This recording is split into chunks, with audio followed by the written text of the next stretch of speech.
What's going on? Hi, clowns. I was really hoping to have some people in the audience today because I've mixed with audio settings like crazy, and I've streamed another couple other games since Pesterquest and changed video settings, so this stream may look totally different from things. Hey, Nick is quick. Hey, yo. Hi. I read the name without realizing what the name was. Hi, hello there. I forgot to do one thing before starting, which was to bring up my Patreon list, because another change has happened since my last stream, is that we're on Patreon. I used to be on Sponsors, and while Sponsors is still a fantastic platform that I really hope takes off, it's not really viable for people starting out, because it doesn't have the trust yet. Once more people join it that have followings, I could see it exploding. But right now, I need to go on Patreon where it's trusted. And I could tell because instantly I got more patrons than I ever did on sponsors. So I would like to give a shout out to cyberKinetist, Elizabeth Gotski, and takenUsername. They are all on Patreon on our $5 tier, which gets you shout outs on our streams.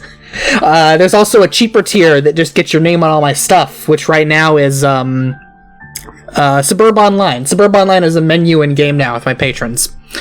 Good stuff. But now that advertising is join, have you started? I don't know what they mean by that. Like, they want to talk? I don't know if I have the setup for that right now, but we're live. I recently did a stream with 4 fans by fans. Their community manager is doing their first read-through of Homestuck, and I joined them for a little bit of some of the early acts. Maybe I'll be back on there. Clowns has been on a few times too. They're doing great stuff over there. So let's jump in. Today we're gonna be playing Jane's, and we should have. Wow, that's bright. Today we're gonna be playing Jane's, and we should have time for Jake's as well. Let me know if that's too loud, but I think things are looking good. It's a beautiful moonlit night on Alternia. The sky is clear, a cool breeze is blowing, and even the unbearable screeching of the steel-throated bat cricket sounds a little sweeter than usual. And yet, a moment of panic hangs in the air. Dave, are you okay? Hey! Oh god! What has she done? I don't remember the Carcat voice I did for Carcat's route, so now it's the Paul Henderson voice, because that's what I had fun doing the past few days. Oh god, I haven't even mentioned. I was also on Combo Mission. Combo Mission is doing their read-through of the Homestuck epilogues, and I've been on a couple of their streams. Combo Mission is a lot of people from, like, the old fan music teams and stuff. It's awesome stuff. Dave! Please tell me that's just grub sauce! Please just be grub sauce! Please just be grub sauce! Please just be grub... Carcat! Oh, sorry, that's Vriska.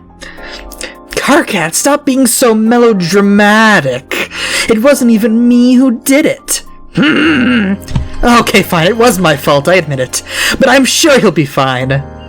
Yeah, Carcat, it's no biggie. I mean, this is obviously the shittiest situation I could possibly be in right now. Like, my lawyers will be in touch or even think that they won't, but also, it's literally fucking grub sauce, so like, chill for 2 seconds, okay? Oh, thank God! Like, I know the idea of me having to swap out my soiled ketchup-encrusted pants is getting you all hot and bothered under the sweater, but damn, this is a picnic, dude. They're a children present. Just like that, everything's alright. You have single-handedly revolutionized the art of picnicking on Alternia. You've got a huge checkered blanket, a car-sized wicker hamper, an unholy quantity of foods in Tupperware containers, a lively crowd of your best friend and most recently acquired friends. Everything one could possibly need. Shit's quaint as all fuck out there. So, how many tentacles would you say she has, roughly? Let me see. It's okay, take your time. My interest is, purely scientific. Yes, precisely, thank you, Kanaya. This is part of my studies in the field of cryptozoology. It's hardly an exact science, but you can help us make it exacter. Well, Well, that's the problem. I really don't know if there's a definite answer. She's just so many. Fascinating. Oh, that was steamy. Everyone seems to be having a really great time. You're a pretty good picnic host if you do say so yourself. You let yourself lie back on the blanket and relax. Nepeta. Oh wait, that's good. Jade talking. Nepeta, can you? I don't have a Jade voice. What's my Jade voice? Nepeta, it's me, Jade Harley. Stitch Punch Buggy. Nepeta, could you please pass me one of those beautiful green pies, please? I don't have a Jade voice. I'm sorry. I'm sure. Let me just. It's okay. I got this, dude. Step off, LMAO. I didn't ask for your help. Everyone's getting along so well. Well, I didn't ask for your opinion on whether the mid-blood human female wanted my help or not. Oh my god, did you just seriously call her that? What is wrong with you? Guys? Humans don't even have different blood colors, you useless tool. Simply enjoying one another's company. Alright, that does it. I've had enough of this wishy-washy, lawn-meal nonsense. And I've had enough of you! Oh, thanks, Nepeta. No problem! Eat, sit, and die! Why don't you make me? It would be my pleasure! Wait, what's going on over there? Oh no, dear god, no, not now! This is a disaster! We've got to find some way to stop this before everything you've worked for collapses under the weight of pointless shitty boy drama! You don't even have a moment to lose! What's better than this? Guys being allies. Oh, hi there, Gamzee. Don't mind you, you're just, trying to stop picnic emergency. Hey, hold on, sister. Let's not be hasty. Right now, we're witnessing the birth of the greatest, and dare I say, the most righteous miracle of them all. Gender motherfucking equality. And just like that, everything breaks apart. You wake up alone. It's a cold, dark night on Alternia. The sky is overcast, a harsh wind is blowing, and the only other sound to be heard is your own breathing. Panicked, shaky, you curl up a little tighter in your puddle of blankets in the corner. You try to think back to the wonderful dream you were having, but now it all seems ruined. You were only trying to take a short rest from fermenting revolutionary sentiment among your peers and fixing all their problems, which, as it turns out, is a full-time job. You just wanted to indulge your imagination for a while, and skip to the part where everyone's happy already. There's something wrong with that, right? It all seems so real, so full of potential, like you could get there in an instant if only you tried a little harder. But now it hits you like a cold, wet circus pie filled with cement. Your dream of hope was nothing more than that, with no basis in reality or accurate characterization. Some things are simply too good to be true, and your subconscious clearly knew that all along. This is reading just like my fanfic. Which is a wonderful thing for any fangirl to say. Oh my god, it's just like in my fanfictions! And I have a fanfic where it's Dirk John, but Dirk is like, it's not gonna work, because our characters, the characterization, it just didn't fit the archetypes. It hurts, and you really don't know whether to laugh, cry, or just get really, really angry about it. You've made some wonderful friends over the last few weeks. Months?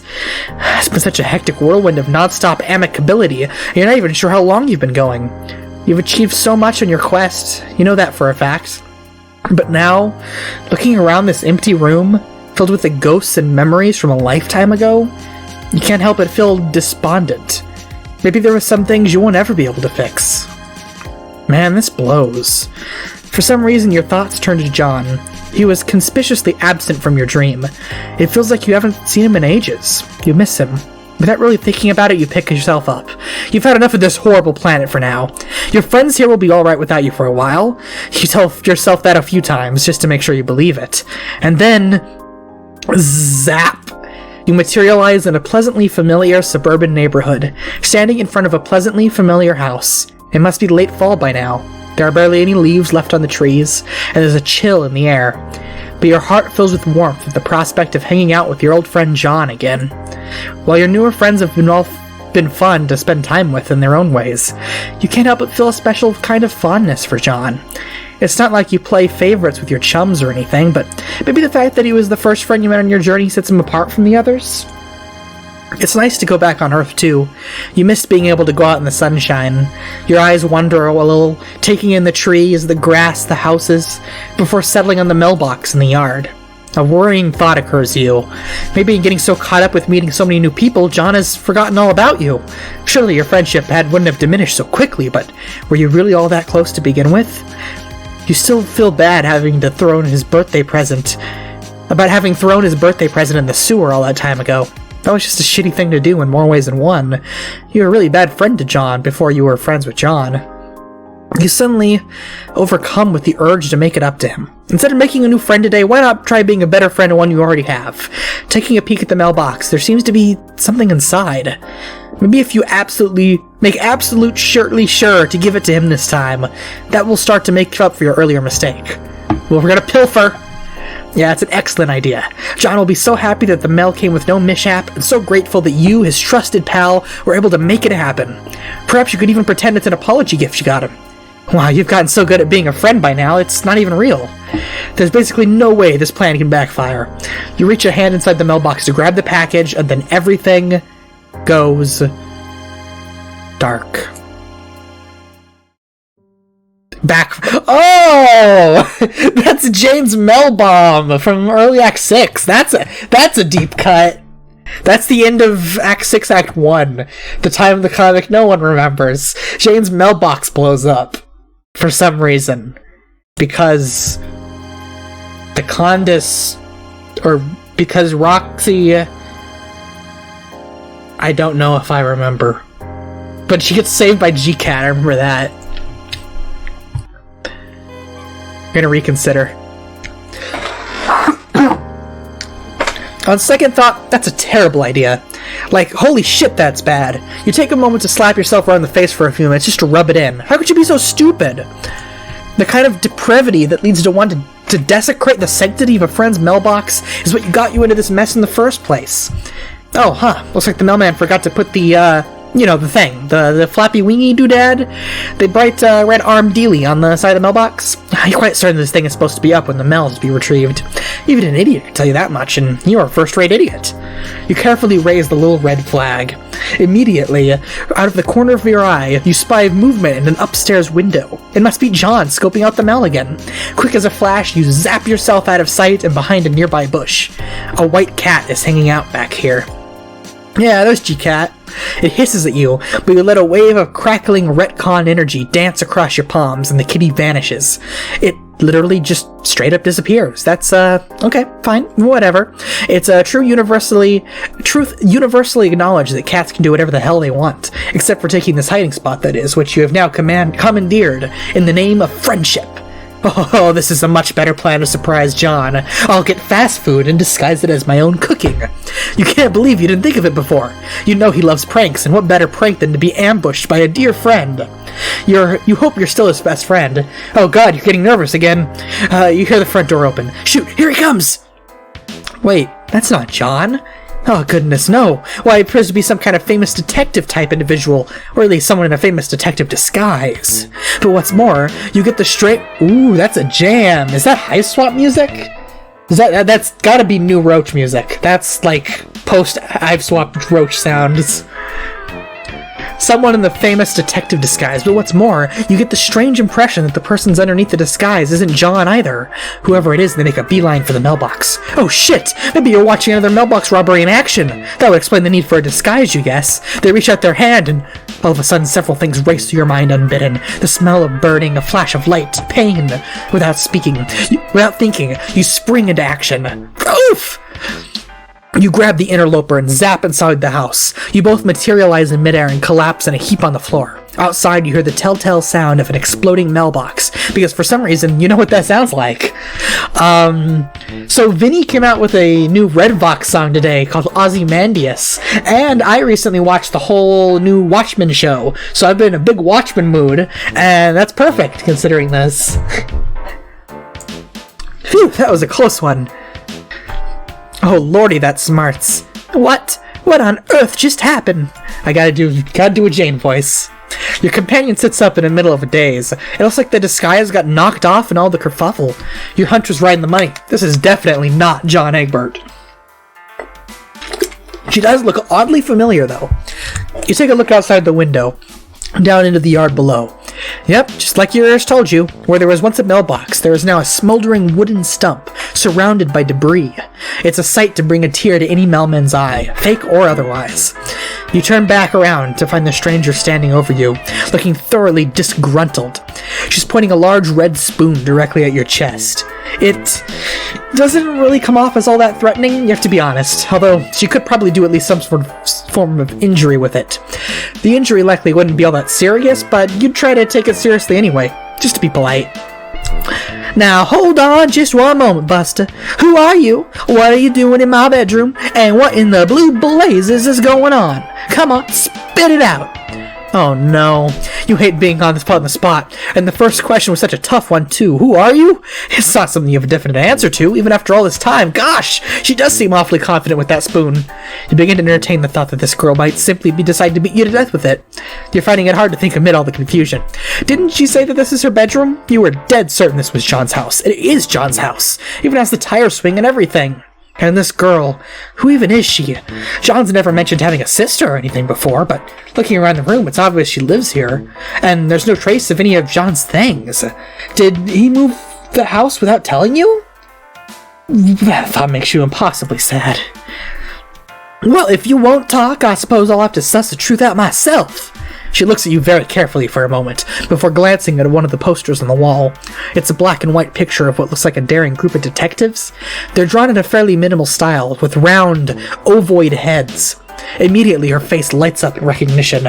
Oh, I see! Oh, mum's the word! She taps the side of her nose knowingly and winks, and you realize she's trying to let you know that she knows something you supposedly both know, but all you really know is that you have no idea what it is. You're Sleuth, the problem sleuth. Oh, you're very good, pretending not to know which you know that I know what we both know. No, you're telling her. You haven't got the foggiest clue what she's talking about. Knowing stuff? How could anyone possibly accuse you of such a thing? Oh, alright, I won't tell anyone. Keeping incognito is the utmost importance for problem sleuths like us. Always a pleasure to meet a fellow fan. She, seems to be under the impression that you're some sort of cosplayer. Either that or an undercover agent of some sort. Oh, what the hell. You might as well roll with it. This will be easier than pretending to be a postal worker at any rate. Hold on a moment. I've got just a thing for a fellow gentle person of taste. She puts the spoon away for a moment, which is a relief, and then whips another copy of the poster and pen out of nowhere and signs it. You never met or heard of this person before, and she's just straight up giving you her autograph. You take a look at the signature. The name reads Jane Crocker. You guess this girl's name is Jane, then. Now that we've got that out of the way, nice though it is to make your acquaintance, that doesn't seem to explain what you're doing at my house. Or come to think of it, how we even got here. It's all very simple, actually. Just a boring everyday example of an innocent bystander stepping in to save an unwitting team from a parcel bomb with their zappy hell treasure powers. Nothing weird at all. You zap around the room a bit, by the way of demonstration, ending up back where you started. Transportalization technology. I knew various competitors of ours have been developing something like that for a while, but I had no idea they were already doing field tests. I suppose it shouldn't surprise me. But a parcel bomb, you say? You gesture out the window at the sad, obliterated remains of the mailbox. There was nothing anyone could do to save it, or its contents. Oh shoot, Jane wasn't expecting any extremely important deliveries, was she? Potentially in the form of significant birthday gifts, or a copy of a mysterious computer game? Oh, you mean the Suburb Alpha? I'm surprised you've heard of it. This isn't due for another week, though. Oh, well, that's a relief, then. No harm done. I wouldn't go quite that far. Alpha notwithstanding, the fact remains that someone tried to blow me up. Okay, so some harm done. Gee, the nerve of some people. You cannot fathom who could possibly want to do such a thing, especially to someone as harmless and reasonable as Jane here. Oh, come on. One doesn't really like to state the obvious, but if I had to guess, it'd probably relate to the thing in line to inherit one of the largest corporations on the planet. Crocker Corps has its enemies. There's no question about it. Oh, of course, that's why her surname was so familiar. Jane's the new face of the Betty Crocker Company. You don't know what you expected. Considering what's happened on your journey so far, you should have seen this kind of thing coming. Speaking of which, you wonder out loud if anything like this has ever happened before? The only thing that could ever make this any more surprising is if Jane had been sent similarly life-threatening cargo on any previous occasions. Oh yes! Why, we get mailed someone similar just last week, in fact. You try not to think too hard about the fact that Jane apparently fell for the exact same trick 2 weeks in a row. Father was out in the yard about to take his car out back for a soak when the blessed mailbox went up in smoke. It was quite the shock. Ever since then he's been a bit about antsy about me checking the mail myself, but today it arrived while he was out. Good thing, too. He would have thrown a fit if he'd known. I'm barely allowed out of the house as it is. I'm sure he means well, but it can come off as a bit overprotective sometimes. It's plumb ridiculous. A grown lass full of vim and vigor can perfectly take care of herself. You don't want to pass hasty judgment on someone's familial situation, but it sounds like Jane's father is just trying to keep her safe.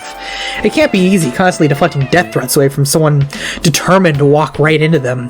Where's her sense of self-preservation? I suppose it might seem strange to the uninitiated, but you sort of learn to accept it after a while. I've been dodging death ever since I can remember.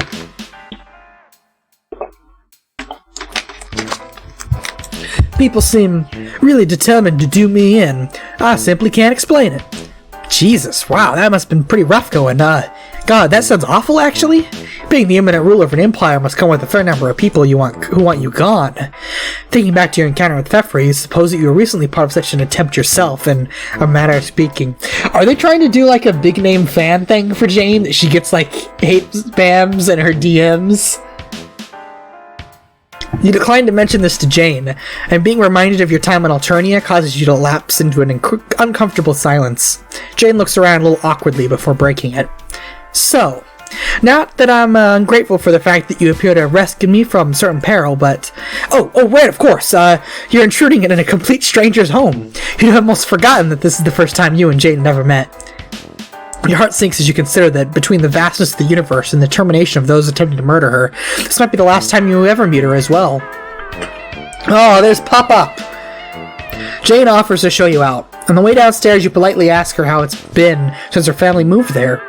Does she know if anyone called John used to live in his house? She gives you a strange look before gesturing you to oh god, is that a corpse by the fireplace? You take a moment to process the fact that Jane has a stuffed human person mounted on a plinth in her living room. She says it's her Pop-Pop, which you guess means grandfather. It's kind of hard to parse some of the vocabulary Jane uses sometimes. Anyway, the guy's name was John, and you can't help but see a resemblance to your good friend Egbert. You've encountered him enough coincidences by now to know this must be him, somehow. You must have traveled forwards in time by accident, or some such. That's the only possible explanation. You try very hard not to have a whole mental breakdown about your apparently long-dead friend, but sadly not hard enough. However, at the sight of your various expressions of horror, shock, and confusion, Jane perks up considerably. Did you know my dear old Pop-Pop? You should have said something! He was a popular fellow, so I suppose it was only a matter of time before one of his friends from his performing heydays came to visit. You have returned with Korean grape candy. What is that? That's right, Jane. Keep talking about how him and your friendship in the past tense. This is totally helping you feel better. By the which you mean to say, yes, Jane, you're absolutely right. You are an old entertaining friend of her Pop-Ups who just so happened to be visiting the area in the middle of, circus touring season? You try not to be insulted when Jane needs to lie up without a moment's hesitation. Well, if one of old Pop-Up Crocker's pals is here, I suppose I can't just turn you out on the street like some nobody. And Papa would never forgive me for giving the family friend the cold shoulder. You simply must stay a little while longer, I insist. You can't help but agree enthusiastically, and here you were thinking about this volume over before it even got started. Gee, this makes for a nice change.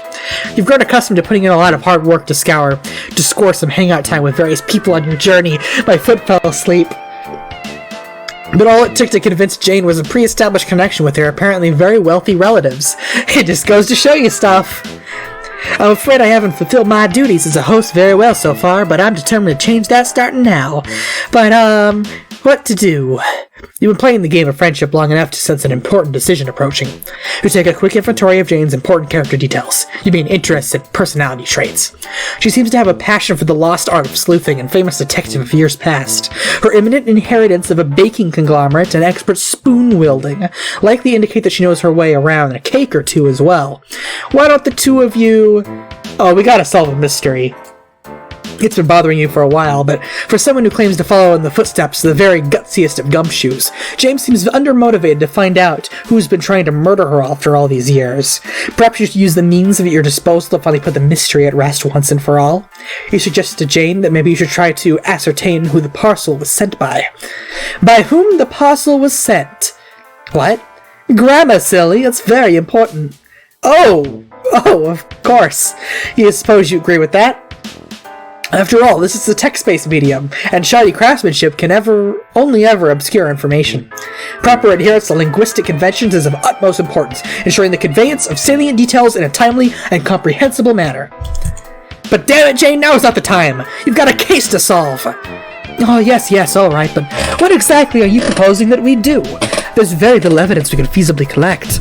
The two of you look forlornly out of the window again, down to where the mailbox should be.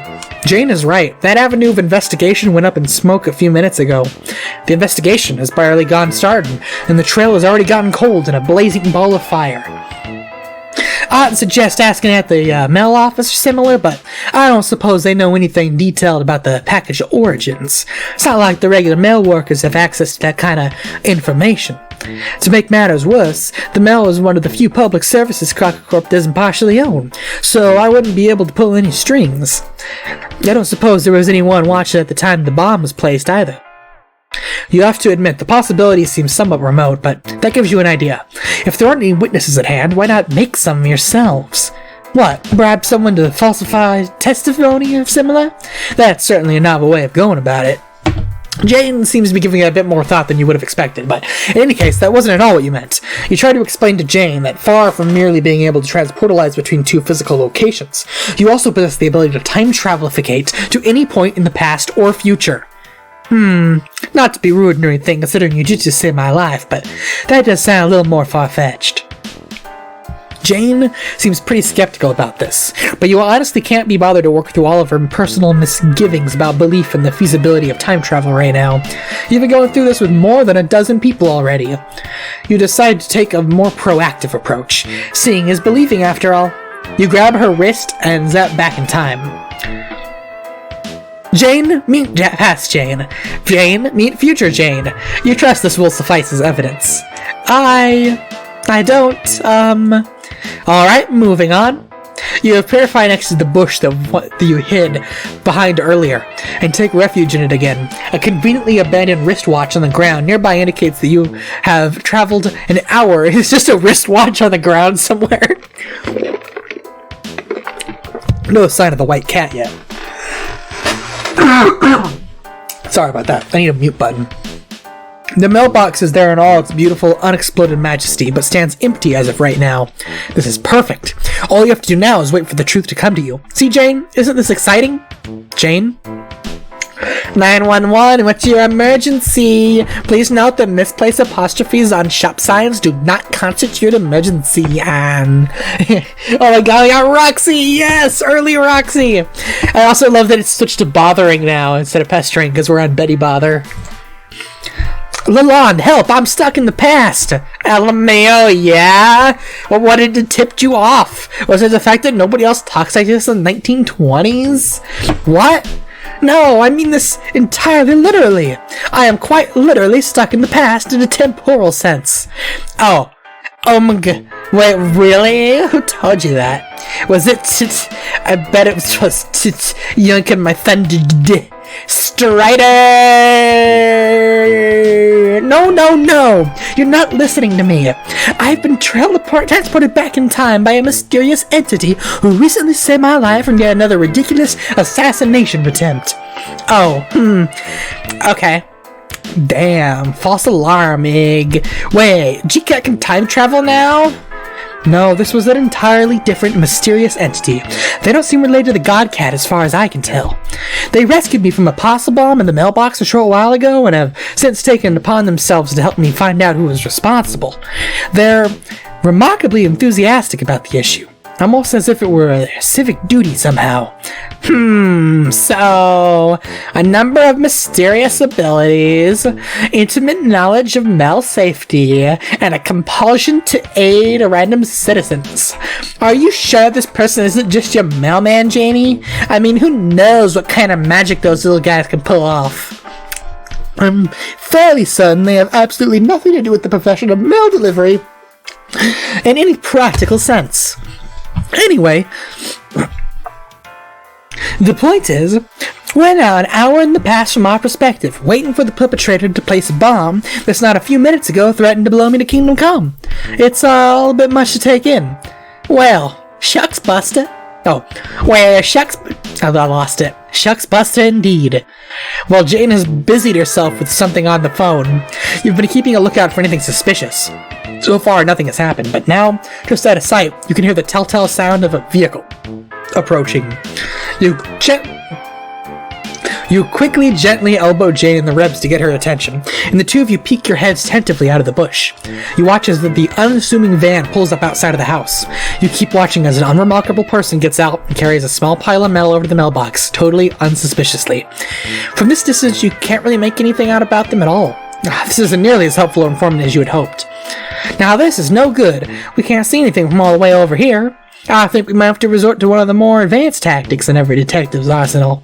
I propose that we accost the delivery worker, tie him up, and scrupulously interrogate him for any information they might have. Oh my god, Janie, you're so kinky. You guess that would work? Jane seems remarkably unconcerned with the ethical qualms inherent in assaulting a public servant, and at some point you would have found this extremely alarming, but after a few months on Alternia, you're so accustomed to this kind of thing that the thought of actually disagreeing doesn't even occur to you. Jane gets in a position to lead the charge. You reach your hand to a tear in reality, rummage around for a moment, and retrieve a long length of rope from somewhere in Terezi's hive. They can do that, that's a cool retcon power. Hopefully she won't miss it. You mutter a quick prayer of apology to the guardian deities and mail workers everywhere, and then... Now! The two of you leap from your hiding spot and tackle the hapless stranger just as they are about to climb back into the van. Have at you! Jane is brandishing her trusty spoon as threateningly as any sword. The poor defenseless postman is taken completely by surprise and topples to the ground. You quickly tie their arms and legs, and then zap all three of you back out of sight behind the bushes again. Then Jane sets to work. She fixes your captive with a cast-iron stare, and with a ruthless efficiency begins to rattle off a relentless stream of astute and insightful questions. Her tongue is like a whip, beating her quarry into a submission. You watch in silent horror as she verbally dismantles this poor, unfortunate soul, piece by fearful piece. It's like watching a dozen interrogation scenes from a dozen gritty crime dramas and noir detective films all at once. She pretends to smoke an invisible cigar at one point, seemingly without noticing at all. You don't even have words for what she does with the spoon. When Jane finally pauses to catch her breath, the nameless and faceless courier manages to choke out a few words and spill the beans. It is a scant few beans, you're sorry to say. They say they don't know much. Hell, with the dame roughing them up like that, they can't even remember their own name. But they do remember the mysterious package marked "Handle with Care" and addressed to the Crocker residence. They say they remember thinking that there was somewhere else the package could have been headed. With a surname like that, it was only fitting. You know, with the big red spoon on the side of the box and everything. Jane doesn't say anything else. She just stands up and unties the prisoner. They're free to go. You flash them a look which you hope says something like, "I'm sorry for helping this distressed teenager tie you up in order to satisfy your curiosity, and I appreciate your ongoing public service, but you've never been great at nonverbal communication." A notification rings out from Jane's phone. Perhaps chatting to a friend in this trying time will offer her "Can I offer you an egg in this trying time?" You wander a short distance away, allowing Jane some space to process what's happened. You've learned the hard way that privacy is a fundamental right that should always be respected. How goes the investigation? Did you threaten a retail worker or something yet? Janie, you did, didn't you? We talked about this. Jane, are you okay? No. I can't believe I'm typing this. The company. My company. It appears they were the ones who sent the bomb. Okay. You were right about them, I suppose. You're being serious, Renner? You're not, like, pranking me super hard for the mega lols? Omega lols! Can we get some omega lols in chat? I don't think there's anyone to put an omega lol in chat. I don't even have Faker Face whatever installed. Janie, this is great! What? You finally pulled through! The Batter Witch had the wool over your eyes, but no more! I'm so happy. What? No, this is awful! Oh, right, of course that was what I meant was... will you please just stop talking for a second? I can't think with your endless ruddy face and blithering all the time! I nearly died for the upteenth time this morning, but survived only to have my entire worldview to collapse around my very eyes by way of some mysterious time travel magic! Jeez Louise, this is easy for you! In fact, this must be Christmas and birthday coming early for all three of you! You finally got what you wanted, which was to prove me wrong!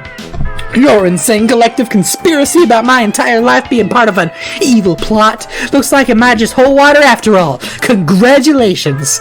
Go on, say you told me so. Here, I'll even type it out for you to copy and paste so you don't have any more of your faced spelling errors. I told you so. No, I'm really not sure what to say. You're kind of scaring me. I'm sorry. This is scaring me too. Jane sighs.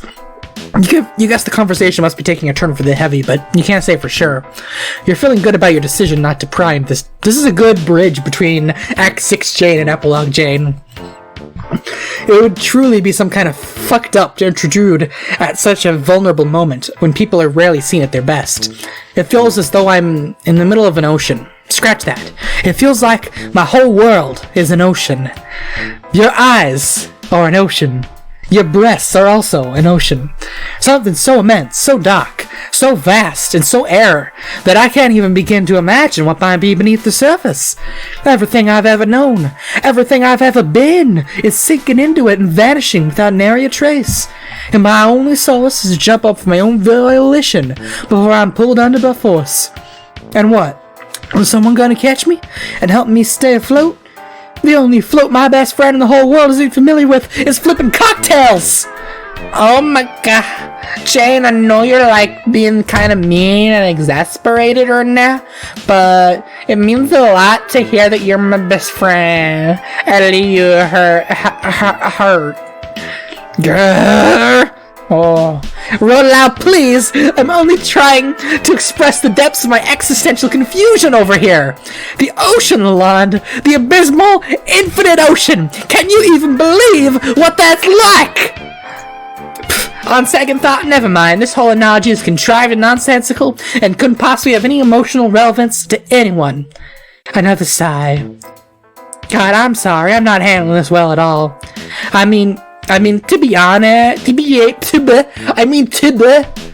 no. But but precise arrangement of emotional responses will even realistic how I qualify as this voice is killing me. Handling this well. Fish pun for topic appropriateness. Who?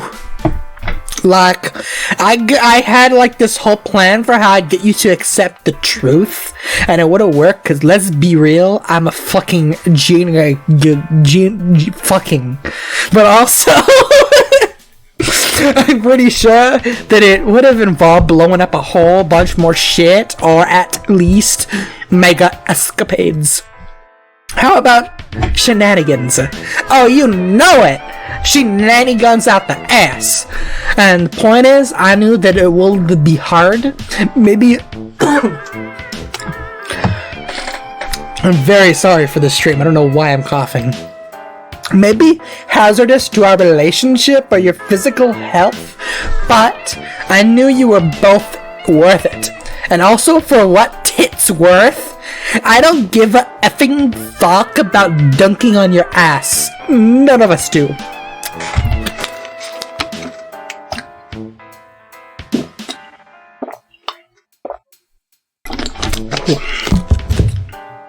Okay. With a third and final huff, Jane slumps down on the ground, visibly deflated. All the tempest and fury has gone out of her, and now she's just sitting and gazing glumly at the wall of bubblegum pink on her screen. She seems utterly miserable. You want to comfort her, to offer solace and a friendly counsel in this trying time. There comes a moment in every teen's upbringing when she realizes that the globe-spanning, multi-billion-dollar corporation, which is her birthright, also has been responsible for some pretty shady and heinous nonsense, including multiple attempts on her own life. It's just part of growing up. But somehow you can't find the words. Maybe it's not your place to comment anyway. Before you can think of something to say, Jane shakes her head and starts typing again. Alright. That's enough sitting around feeling all forlorn. I'm feeling pretty okay, actually. No, me. I'm talking to myself. Oh, I'm feeling pretty okay, actually. No, me. I'm talking about myself. This new reality is one that I simply have to accept, whether I like it or not. And it's no good being glum about it, especially not if it leads me to mistreat my nearest and dearest. Watch out for the ghost dicks. You mean the ghost dirks? Ooh. Thinking about ghost dirk's ghost dick. Let me go on my OBS. I'm gonna set a mute button right now so that we don't have to deal with this the rest of this stream. Hotkeys. Is there a tap to mute? Tap to mute. Is there a tap to mute? Mic Ox. Mic Ox. Push to talk. I have push to talk on, but not enabled. I see. Let's get rid of that. Push to mute. Scroll lock. Sure. Let's see if that works. Did that work? No. Let's see. Properties. No. Advanced properties. No. Oh, yeah. Live troubleshooting. My favorite. In recording, hotkeys, video, audio. Here it is. Mic ops, enable push to mute. Test. No? Oh wait, apply. Hello, can you hear this? Can you hear this? Can you hear me now? Can you hear me now? This. And now you can. Okay, now I can call. And then back. Perfect. This new reality is one that I simply have to accept, whether I like it or not. And it's no good being glum about it, especially not if it leads me to mistreat my nearest and dearest. So I'm not going to be the leader of a worldwide megacorporation. Big deal. There are better things to be applying my savvy towards. The friends who have my back, for instance. Oh my god, Cheney, I'm dying at this new enthusiasm. I understand that I've been remiss in my duties as of late, but that ends now. Where once I had a duty to my heritage, now I have a duty to those who care about me. The call of leadership comes from elsewhere. Oh my god, yes, these words you're typing! Meaningful and full of poignancy. Jane strikes a pose that looked at once determined, bold, fearless, resolute, and all that while remains furiously typing away on her mobile. It just goes to show how hard she must have trained for a moment like this. And so, for my first act as a responsible friend with eyes unclouded by the sugary haze of a manipulative bacon empire, I say that it ends here. The game in which we've been pawns of for years, it stops today. Yes. Hell yeah. Yes. I think I'd rather gone off the idea of games altogether, haven't you? Especially the game. Hell fucking yeah. Wait, what? You lost the game, Roxy. The Alpha. I've decided I'm not going to participate. It's a Crockett Corp product, and it's clearly part of some grand evil scheme or another. It'd be positively suicidal to consider playing it at this point. Well, yes, but what? There's no doubt in my mind about it. Furthermore, as your friend, as one recently reminded of your duty to care in this regard, I feel like I should strongly against any of us playing it, or anyone at all for that matter. Now that I think about it, it's our sole responsibility to ensure that nobody ever gets their hands on that game. Just imagine the havoc it could wreak. We got 1 week before the alpha's due to release. I'm certain we can think of some nefarious schemes interrupted in the meantime, if we work together as a team. I trust I'll be able to count on your hacksaw skills in this endeavor. Sure. Completely accidental lack of enjoyment. My thick skills are used to command. I knew it. You're the best BFFC I could ever hope for. Jane clears her throat, pockets her phone, and seems to have reached some kind of conclusion. The chat that looked from the outside like it was one huge emotional journey from start to finish. You're glad that Jane seems to be feeling better for having had it, whatever they ended up talking about. Sometimes all you need is a friend to vent things towards in a healthy and productive manner. I suppose I should thank you again. Without your help, I may never have learned the truth. It's quite possible I would have lived out the rest of my potentially very short life, without another opportunity to see things for what they really are. I don't know how I shall ever repay you. Since nothing today has changed the fact that Jane is ludicrously wealthy, you can think of a great number of ways she could feasibly repay you, but that might as well just be pushing it a little too far all at once. So instead, you effortlessly spin some yarn about this being what friends are for and so on. It's a speech you've given many, many times before. I've depended on you for a great deal, but now I think it's time to forge my own path under my own steam. I'll show you the world what Jane Crockett could accomplish with not by her own two bare hands. Now, if you'll excuse me, I have an existential crisis to avert. Existential crisis. Oh, look at that. So, that ending, I felt it was a little bloated. Like, there was a lot of just talking that didn't need to happen. But the fact that it was Roxy talking made up for it. So it gets a pass in my book. So let's look at Jane's other ending. And I have 9+ pings on Discord. That's always good to see. Oh, they want to stream the epilogue. Combo mission wants me on the epilogue stream. I don't think I can do that tonight, so I'm doing this one. If they do it tomorrow, I'll join them. Okay, reconsider.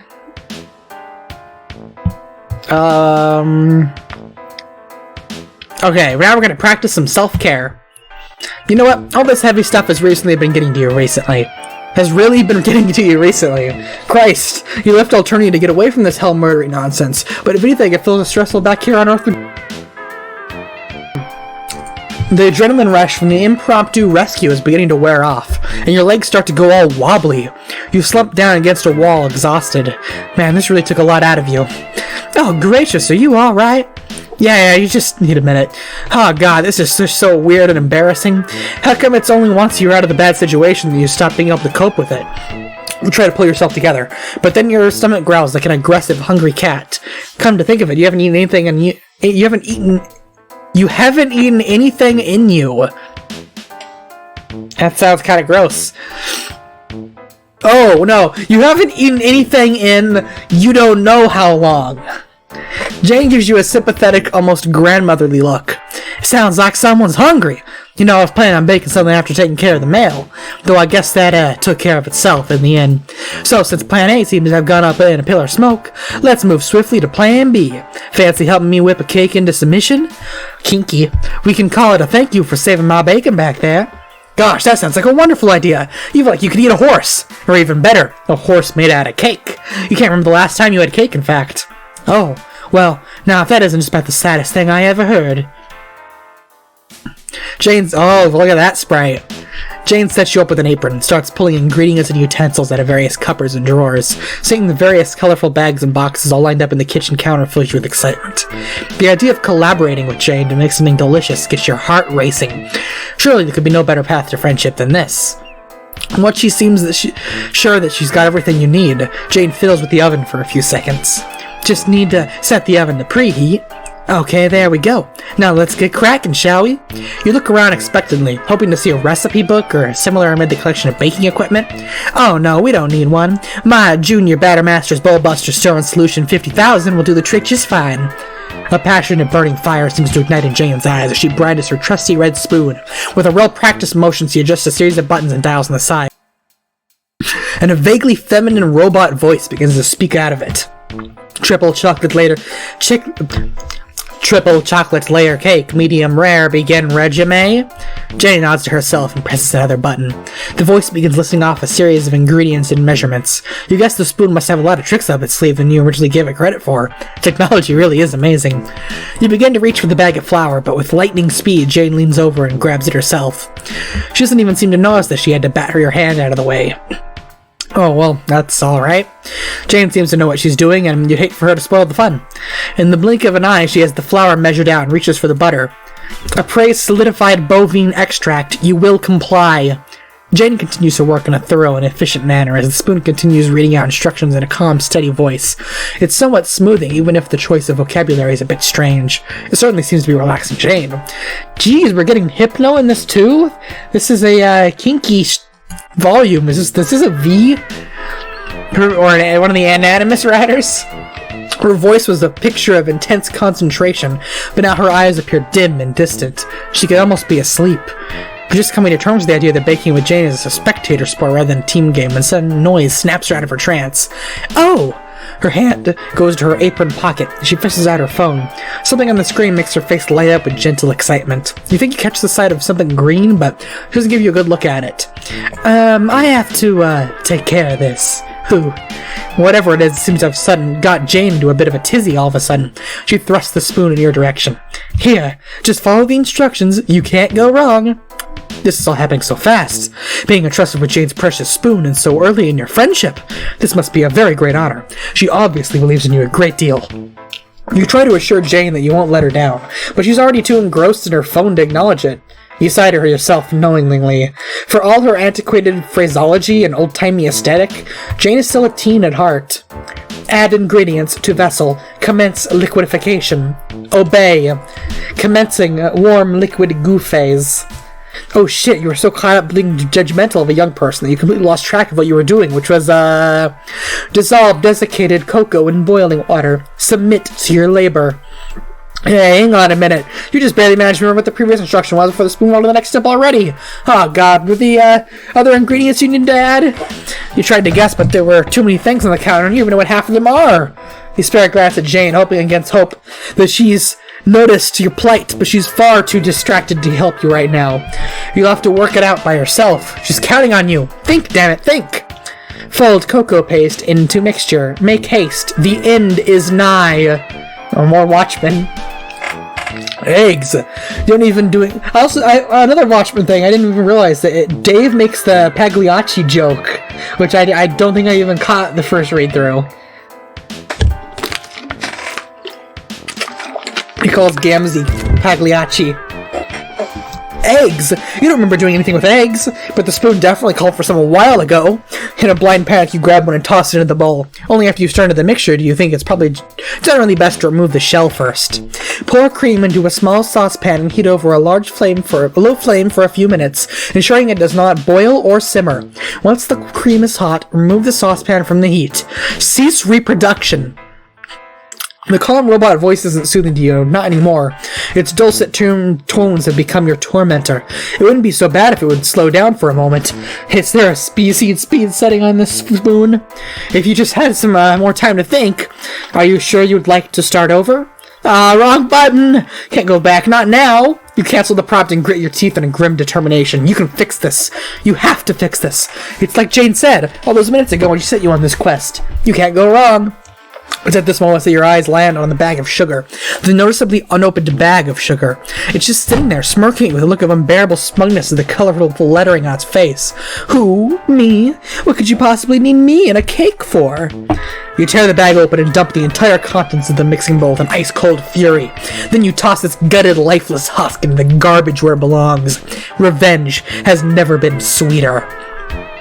Oh, lordy, sorry to leave you in the lurch for so long. I had to deal with a friend in his daily moment of personal crisis. Although it's not really saying much, quite frankly, most of his life seems to be one long personal crisis. And I suppose I'm hardly in any position to complain. I do like his company at the end of the day. So anyway, the cake. How have you been managing? You don't look up at Jane when she comes over to you a few minutes later, seemingly oblivious to the devastation you wrought on this poor kitchen. You stare down at the thick, lumpy batter sitting in the bowl in front of you, and in the stodgy, curdled mess you cannot help but see yourself, a complete and utter failure. Is everything alright? You want to tell her to explain that no, Jane, everything is not alright, it's all gone to shit, but you can't look anywhere down except down. You can't feel the bottom falling out of this friendship opportunity like out of a poorly supported Victorian sponge. Once Jane gets a good look at this batter, it's a game over, you just know it. As she peers over your shoulder at the handiwork, you brace yourself for the dreadful moment you felt so many times before, across countless alternative selves and timelines.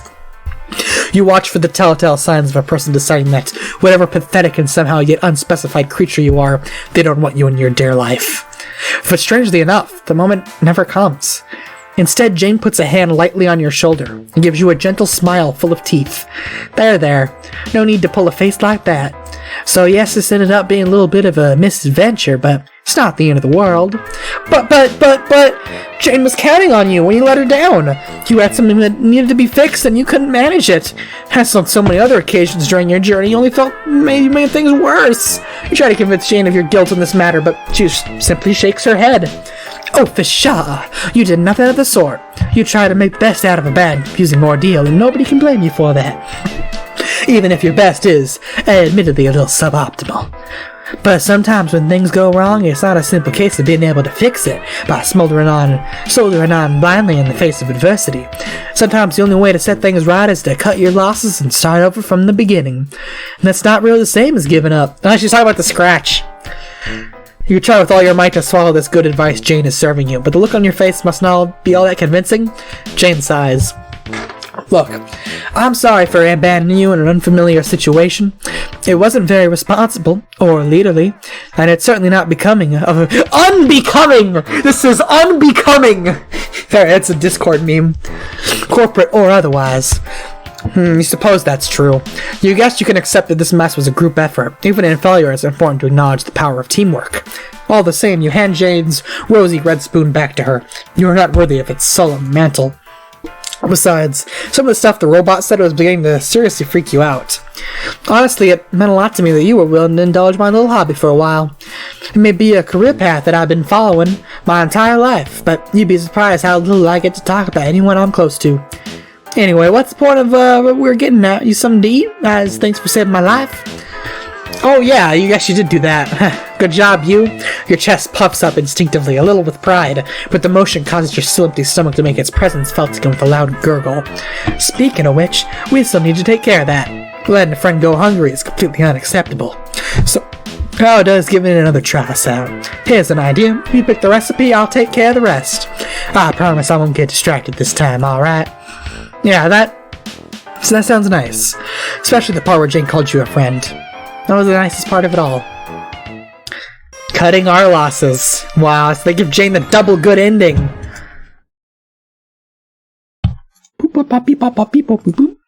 I got pinged. Nick is quick. Here, you can look up the recipe using this. Oh no! No. I'd lend my phone to you too, but, well, you know how it is with privacy. Jane hands you what appears to be some kind of computerized tiara, stylishly cast in cracker red plastic. You guess you just put it on? That's not too complicated. You've seen more peculiar user interfaces in your various travels across time and space, that's for sure. The device fits snugly atop your head. Despite your apparent lack of ears, you begin to feel the Unreal Eris thought wave tiara top begin to mesh physically with your own brain, as you are mentally hooked up to a limitless potential of the internet. Every facet of human knowledge is at your cognitive fingertips. Your mind is awash with hundreds of pictures of cats and silly poses. Wow. Jane is ready and waiting for your instructions. All you have to do is reach out. So you do. You will begin to comb the web for something tasty, and you will surrender yourself, and you will cease reproduction, and you will comply, and you will comply, and you will comply. Wait, what? Whoa. Obey. All at once, something hits the inside of your skull and begins to ricochet around your synapses and neurons, seeming to fill every corner and crevice of your brain with a deafening wave of silent noise. A single instruction, uttered with incalculable force, impossible to ignore. Obey! Obey! Your mind, so susceptible to outside influence, is no match for it. You feel a million sharp pains, a million neural pathways are realigned to form sharp angles and ordered lines and circuits, and in a blinding flash of light, Her design overwhelms every part of me and consumes every atom of me, and then retransmits and amplifies the whole in concert with her will. And I cannot know any different, because this is all that I am, and it is so much more than I was. And I see her worthless protege's face twist in a look of horror at the sight of my transformation, but I do not spare her a second glance as I look skywards, as I am free of such concerns now. And in the eye of the mind that now belongs to her, I see the place I need to go, and I reach out with the power I stole, and I step forward into it. And in her throne room I kneel beneath her smile as she sets a course for everywhere. There are problems in this universe that require our attention. And I, her new weapon, smile too. We're going to fix everything.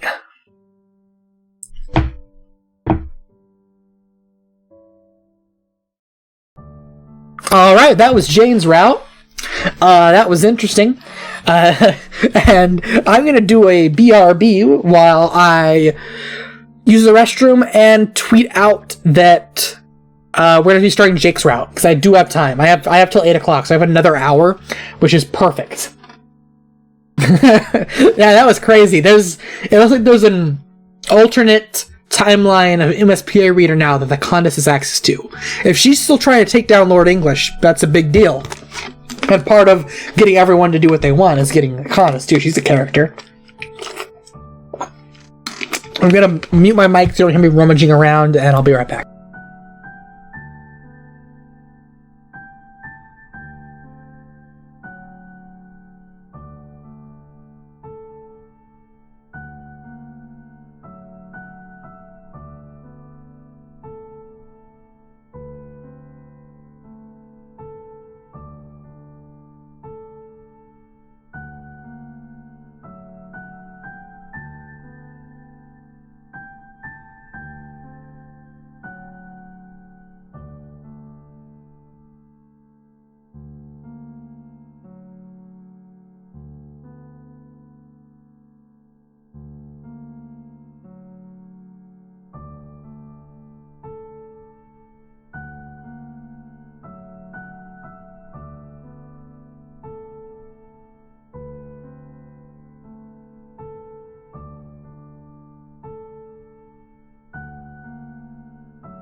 And we're back.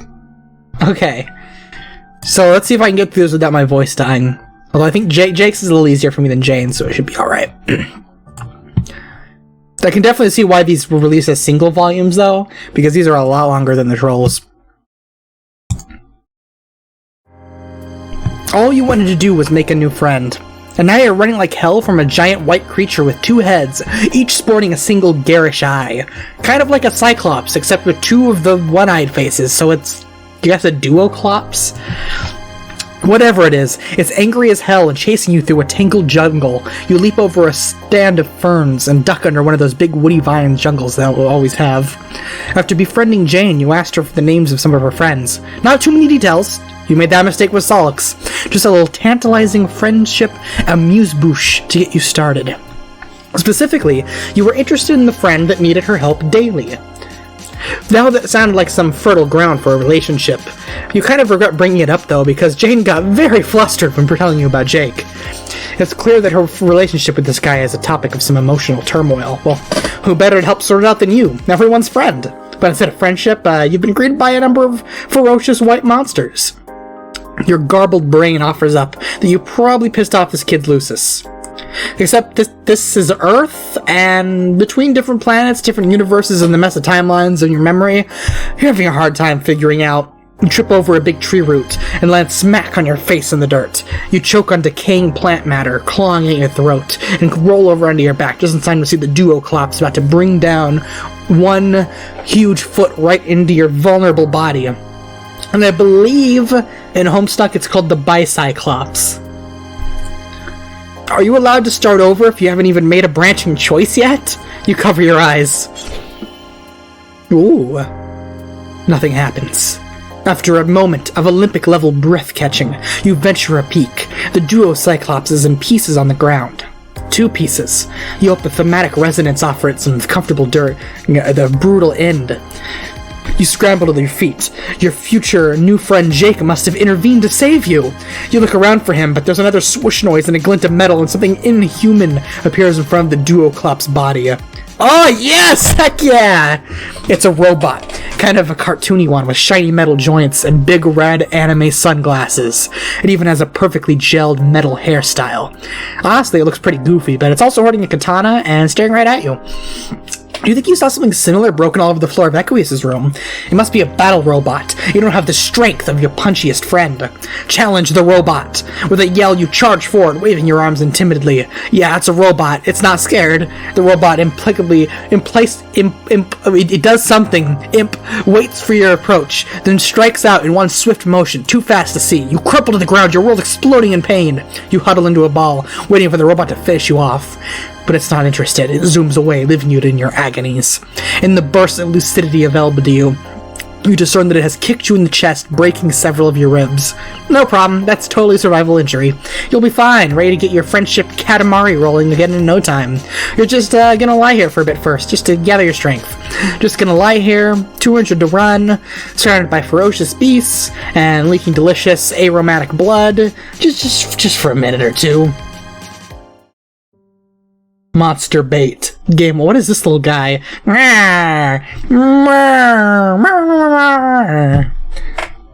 The Dirk Shades. Okay. Do not. You default back to your old standby, cowering. You shrink back, hands raised, and the universal symbol for whoa now. Shit, no horse pun intended. For some reason the thought of Equius and the presence of this robot are making your brain go right to horses. Suddenly a shot rings out behind you. It sounds so stupid that you didn't even believe it, but it's true. Who is shooting a gun at a robot? The robot makes a little startup noise and raises its katana into a ready stance. A blur of green and khaki charges out of the jungle and tackles the robot full in the stomach. It doesn't fall to the ground. Instead, it puts the kid, a human you can now see, so probably this is the Jake guy, into a headlock. And he struggles, lashing out with his elbows and kicking at its ankles. Ankles. The robot proceeds to beat the kid up. There's no way to describe it in detail. It's unpleasant to watch and makes you feel really bad. You didn't even know there could be a polar opposite of Equius, but this kid is it. The robot is super effective against him. You have to stop it, but there's too much action for you to get close. Even if you could reach Jake, there's no way you could zap out of him without bringing the battle bot with you. Except Things have been weird lately. The accepted rules of your power no longer seem inviolable. Maybe you could just do it? You close your eyes and think really hard about bringing Jake with you. When you open your eyes, a young man stands in his bedroom. Wait, is it Jake's birthday? No. What? You shake your head in consternation. Anyway, you manage to bring Jake and only Jake into the house. What have we got here? Knight's Tale. Ghost Rider. Terrible movie. National Treasure, that's a good movie. Stargate. Weekend at Bernie's. Ayla Secura from Star Wars. The Mummy. The Terrible Hulk movie. Weekend at Bernie's 2. We got, what's her name from X-Men? I got the first Tomb Raider movie. This is the best thing here. Speaking of which, where's Jake's belt? Come on, you better put it on. And of course, Neytiri from Avatar, which is not out yet at this current time. And what's this down here? I don't know what that is. Maybe it's another mummy. Also, no, unless it's right behind his head, no time-traveling demon poster, which is a special Lord English movie poster that they had commissioned for Jake's room in the original comic. He stands there clutching his side and panting, recovering from the robo beatdown. Oh, that's good music. This one I think is just taken from the archives, but it's good. Terminator. Oh yeah, Pub the Terminator. I think he does have that as well. The guy's bedroom is so covered in movie posters, it's hard to even see the shape of the walls. The floor is littered with weaponry. A lot of the kids you've met live like this. Is this how you live? A lot of the kids you've met live like this, basically lounging around in piles of detritus pertaining to their character-defining interests. Anyway, it's clear to anyone who sees this room that he absolutely fucking loves movies and guns. Is it the first curse word all session? I think it might be. Yeah, your house is like this. You don't need to waste any time on exposition here. Jesus, it's Chrism! You are right over there, my chromatically challenged chappie! You're fine. Jake is the one who seems hurt. That robot really did a number on him. I'll say! Confounded thing practically never does do a number on me. It does so many numbers it's one short of standing ovation down on Broadway Avenue.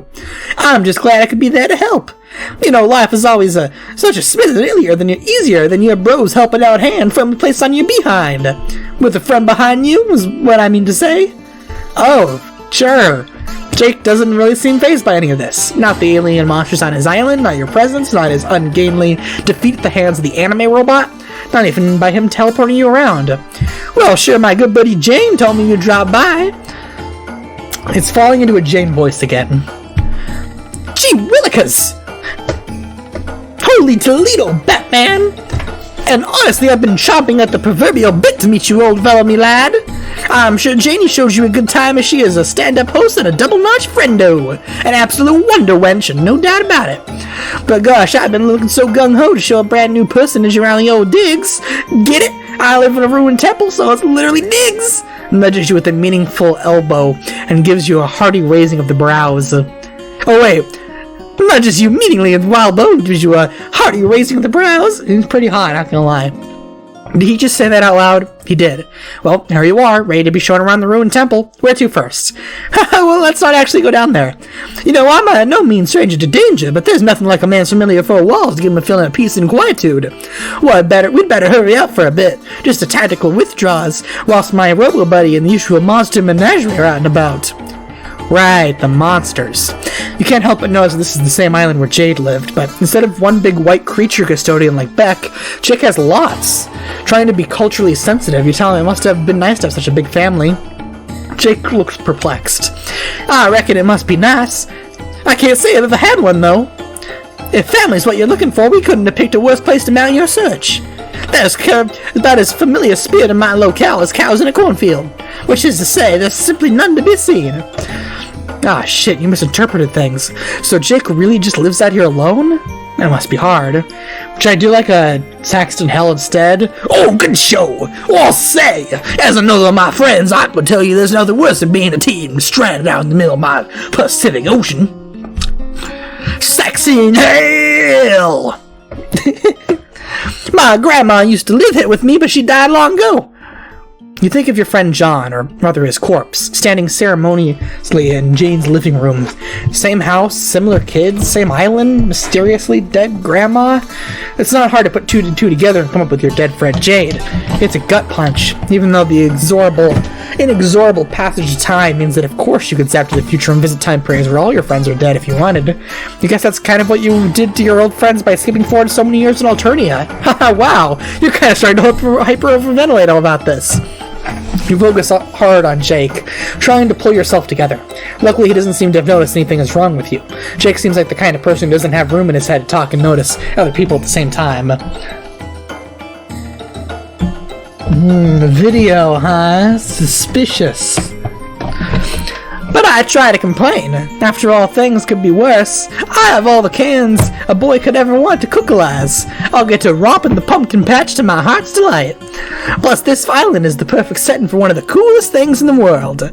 That's right, adventure! The thrill of discovery, the frenzy of a battle. It's the most fulfilling diversion of them all. Why, no boy of a sound disposition could feel sad about his perpetual isolation, and the deadness attribute of his family's members in the whole dark and teeming jungle is available for his dauntless exploration. Is that really what he thinks? You can't help but wonder about 30 seconds ago when Jake said he didn't want to go out to the ruins. You're no problem, Sleuth, but Jake's room looks pretty lived in, not to mention the quantity of movie consumption suggested by his decor. You're about to respond when there's a horrendous clatter from below. Jake freezes, a small animal caught in the headlights. You suspect the headlights are of the red anime glasses variety. Oh, fuck buttons! The metal maverick makes his return! Listen, you look like a rum coaster with a primo getaway sticks! Fleeing is probably our best option here! You don't get it. The last guy you knew who made a habit of consorting with battle bots always bested them handily. Why would Jake make something you couldn't beat? Whoa, jumpin' Jissifat and I'm touched by your high opinion of my robotics know-how. No, I didn't make the robot. My best buddy did. He's a genuine whiz with tech of all kinds.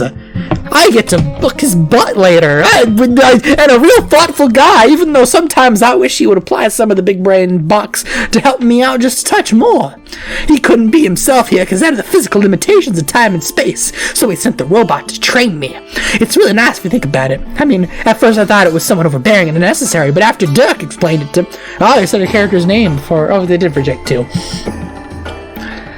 I mean, at first I thought it was somewhat overbearing and unnecessary, but after Dirk explained it to me, I got that it was his way of being nice.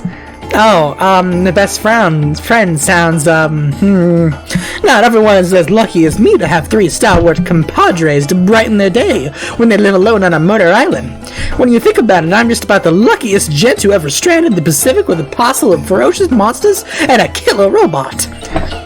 You guess someone could say that? If that someone was Jake. Another harsh sound from below reminds you of the urgency of the situation. You could easily teleport the two of you out of here, but, well, the creepy biotech chittering noise of drones still echoes in your memories. You've had some bad experiences trying to escape a killer robot with its eyes set on a friend. Escape via teleportation seems like a temporary solution at best. Sooner or later, Jake's probably gonna have to face down the robot. But is there any way the two of you acting together can take it down? Ah, you don't understand! It learns from your actions!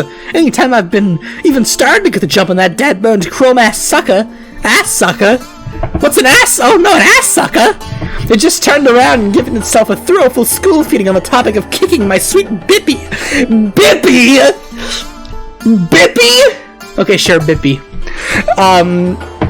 The robot learning and training thing is from the Tomb Raider movie that the poster is on in the back. If we fight it together, it'll just learn how to fight 2 people. And then you leave me all by my lonesome, I'll be up shit creek with nary a paddle to be found. It's like that robot in The Incredibles. That too, Jake. That too. Except instead of being an absolutely fantastic work of cinematic art, it's my real life.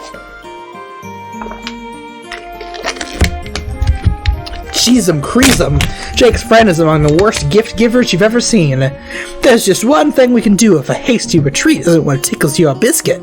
If we could find a way to turn on novice mode, it'd be easier to deal with. I usually don't do it, but I'd hate to subject a guest to the violent vicissitudes of a robotic rascal. I just can't remember how it's done. Oh, okay, so at least his friend included an easy mode. You were starting to think this guy was one of those gamers who thought easy modes cheapened the experience. But if you design the thing with a novice mode, maybe you can remind Jake how to trigger it? Is this an Aisha, this route has Gamergate humor and a couple of gay boys. I'm smelling Aisha route here. Well, I have to admit, you've really put your achromatic digit right under the crux of the matter there, amigo. Strider's a bang-up bro, and I don't know a word against him, but he doesn't really like to offer to help. I imagine he'll probably think it's my fault for getting him in the first place. He probably won't give me none of the answer, because then I won't be learning the lesson that I shouldn't be so forgetful. Oh, wow, okay. You're starting to form some tentative opinions about this Strider guy. That said, buddy-o, I think you've stumbled onto quite the slick solution to our woes. There's no shame in a brave adventurer asking for help when he's well and truly fucked. Maybe we can find someone willing to offer us their casa as a temporary abode? Oh, for sure, you could do that. Maybe Jake can message Jane. Although, now that you think about it, given how Jane talked about Jake while you were there, it seems cruel to spring something like this on her, so little lead time to prepare herself. You don't want to fluster her too badly. You quickly backpedal, telling Jake that Jane seemed too busy when you were there last. Is there anyone else? Well, Roxy's probably all zozzled by now. Zozzled? You know, pie-eyed, on a toot, tying one on, deep in the giggle water, flicking the bean, 3 sheets to the cold nor'easter. Oh, wait, she's drunk. Bingo was his name-o! So this is a common thing, and she's Jake's age? You don't want to make any assumptions, but that sounds, well, concerning. And also familiar? Remember what feels like a long time ago now, helping a girl symbolically trash her mother's liquor collection. Of course, alcoholism isn't that rare, but still, you're starting to feel like there's something strange about all these convergent circumstances. Anyway, is Jake sure his friend is okay? Oh no, it's got nothing like that! Roxy's just a fun and wacky gal, haha! Sure, she dabbles in the devil's drink, but she wasn't always seems to be having a good time, such a good time. I wouldn't want to make any unfair assumptions about it. Somehow this fails to make you feel better. I guess asking Strider for help is our only option. I know he's gonna be a complete pain in the keister about it. I'm gonna be a pain in his keister. I'll have to be a butter him up like a morning muffin. Are you any good at matters of persuasions? Yikes. You don't understand where this kid is coming from, but you're reaching your limits here. Is that really all the friendships Jake has? If so, that is bleak. That's clearly some kind of feelings-based train wreck on the horizon for him and Jane. His friend Roxy is obviously having a crisis that Jake pretends not to see, and his friendship with Strider has more red flags than the People's Republic of China. Is this what Jake is willing to put up with just for companionship? He just pretends that he doesn't see the huge issues in his friendship to keep the peace? Is this what it looks like when someone is so indiscriminately hungry for affection that they're willing to go along with anything to get it? You've had enough. You tell Jake you can't stand this anymore. This life he has is not good, not even close. He's lost his family and he's scared to leave his house. His only company in real life is a robot that's programmed to hurt him, and he thinks it was a gift. He seems unwilling to face the glaring flaws in his closest relationships. And all this might be hard and sad, but it can't help be helping Jake to make such so deep in denial about it. He just can't just cover this all with cavalier optimism. There's no way the best way for him to live. You understand it must be scary when there seems to be structural flaws in every one of Jake's supporting pillars, but addressing them is the only way anything can get better, because this, hiding out in this room all alone and just pretending he has the support he needs, is not sustainable. You don't say this part, but if he keeps going along with what other people want him to be, you're scared for what's going to happen to him as he grows up. That can't lead anywhere good. After your rant, Jake stares at you aghast. You start to feel bad. Yeah, you probably needed to hear those things, but you probably could have guided him more gently. You're usually an expert in encouraging people slowly towards emotional growth, but this kid really got under your skin. But then Jake's face crumples. You're absolutely right. Oh? I'm lying to myself. I manicure the image of some brave adventurer, but I don't want to go out to the ruins unless I have to. And I suppose on some level I've suspected that things with Jane and Roxy and Dirk aren't exactly Jake. Wait, what? Oh, it's like a word that means good. It's just plain English. Jake English. Anyway, I guess I didn't realize how nervous it was, or how much I was really ignoring. Gee fucking WILIKERS, it's not easy to hear that all this came across loud and clear to a complete stranger.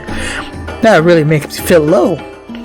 But I guess for a truly brave gentleman, the only thing to do is to do better from here on out. I'm scary, but I don't want to be the kind of person who is honest and forthright. A real hero.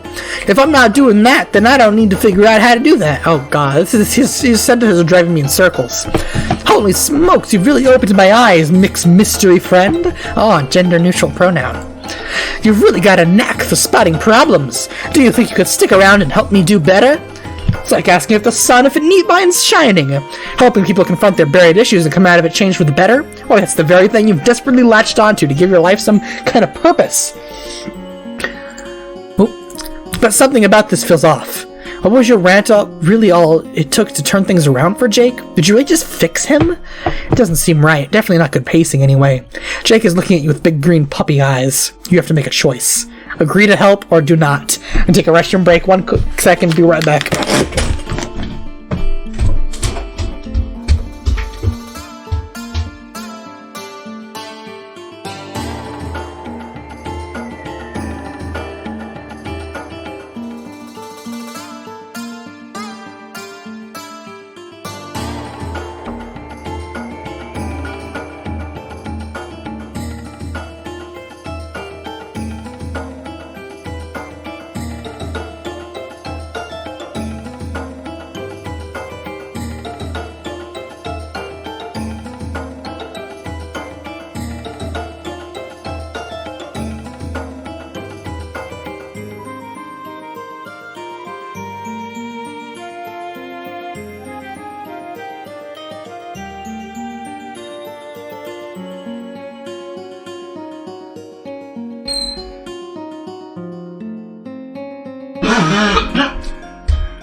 We're going to help Jake. Of course you're going to help. Jake asked, didn't he? You think through your old bag of friendship tricks, encouraging him to talk to people about his feelings. It'd probably be good, but it's a little complex. He has 3 different relationships with these kids, all with their own set of problems. You're not convinced that Jake is really up for confrontation yet. Your best bet is probably forging unlikely connections through your powers of teleportation and friend matchmaking. I think proudly of the time you introduced Doriah to Tizius, someone who'd struggled with the questions Doriah was facing, but found a more constructive solution. That's what you need. Not someone similar to Jake, but a good foil. Someone who'd be able to call Jake out on his avoidance. You need the ultimate pull-no-puncher, an expert in tough love. You need Vriska Circuit. You ask Jake if you might take the initiative to introduce him to one of your other friends. Someone who has the kind of take-no-bullshit approach that he needs to cultivate. Someone who can really help. Oh, abso-fucking-lutely! Lead on, buckaroo! You clap your hand madly on his shoulder and zap on over to Vriska. You expect her to be in her hive, but when your field of vision clears, you're at the beach again. You've appeared a diplomatic distance away, and not right up in her face. Vriska is walking down the beach, hand in her pockets, occasionally aiming a disaffected kick at a piece of trash. You call out to her and wave her over. Her face splits into a grin at the sight of you. We got Vriska on both routes today, that's a good sign. It gives you a warm glow, like you've befriended someone's mean cat who never got along with other village visitors. Maybe more like someone's mean mountain lion. Hey there! Hi, Vriska! What is she doing on this beach? I came here looking for my stupid fish friends. Terezi and I need an explosive device for a thing, and as much as I hate to admit it, Ampora isn't bad at making them. But he's not even here. I can't even find him the one time I ever want to see him ever. Figures. My so-called friends leaving me to do all the work again. It's this kind of self-starter energy that Jake could really learn from. Speaking of, you start to introduce your friends to each other, but when you turn to Jake, he's frozen, his face caught an expression of shock and wonder. She's blue! Maybe you should have mentioned that your friend was an alien? You keep forgetting to mention things like that. As you look at him, Jake rallies, snapping to such a ramrod posture you half expect him to salute. He opens his mouth to speak and then shuts it. You can talk to her, you prompt. It's okay. Yes, righto! Holy smokes, I'm ruffled as a baby's bonnet to meet you, Miss Vriska. I am poised and trembling on the lip of the pit of your knowledge, just ready to fall into the expectant abyss. I am happy to learn whatever you can teach me.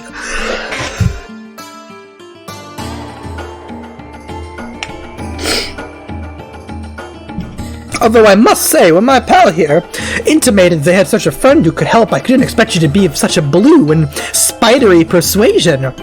Of course. Why would anyone be anything else when they could be blue and spidery? Ha! You have a solid point there, my existential associate.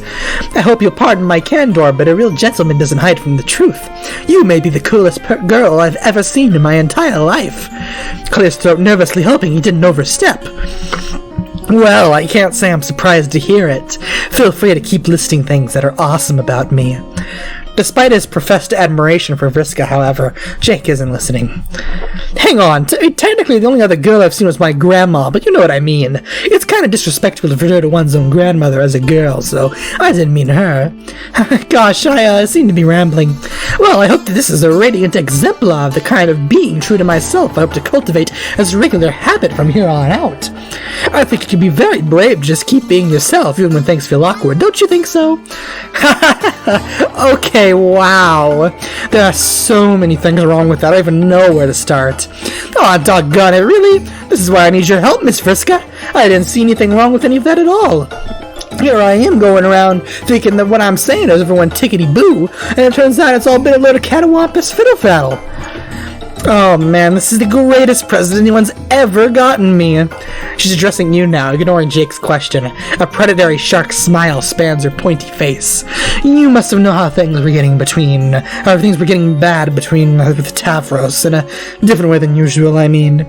He just kind of stopped responding in the same way he just did before. And not even because of his fakey fraud confidence, he just says no good can come of talking to me.